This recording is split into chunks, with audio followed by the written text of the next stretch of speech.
In my quantum theory of magic. Oh, what a silly intro. I've been talking a lot about how we have this Gaussian damage distribution, and when we're rolling dice, we're just sampling from that as the wave function collapses. What I want to talk about today is how valid it is to assume this Gaussian distribution, this normal distribution, for damage where we're just rolling dice. Or the other way around, how valid is rolling dice to sample from a Gaussian. Let's think about a standard six-sided die. These have what we call a uniform probability density function. And since we're all very clever and proper, we're going to consider probability only as the area under this probability density curve. If you want the probability of something, you just look at the area under that curve between the values. So if we're rolling a 1, we're actually looking at a value between 0.5 and 1.5. The width of that is 1, so the base width, that's 1. The height is 1/6, so the probability is 1/6.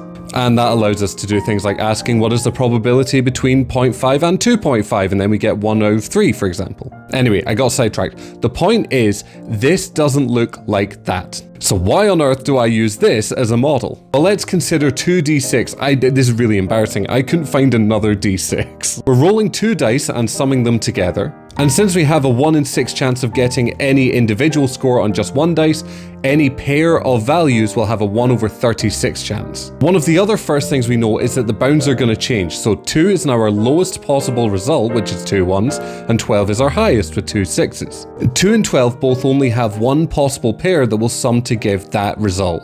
And so we have a 1 in 36 probability of getting these damage values. A sum of 3 is given by 2 possible results, so that's a 2 in 36 chance.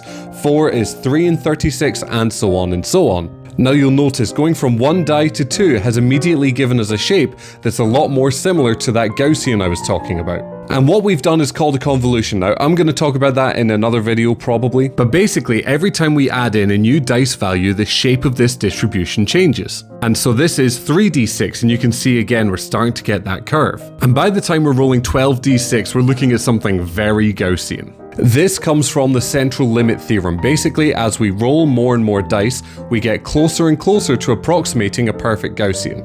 And since in D&D, in most cases we are rolling more than 1 die, I think it's fair enough to say that we're using a Gaussian to model all spell damage. Let me know if you think that's valid in the comments. Thank you all very much. I'll talk about convolution another time. Okay, bye!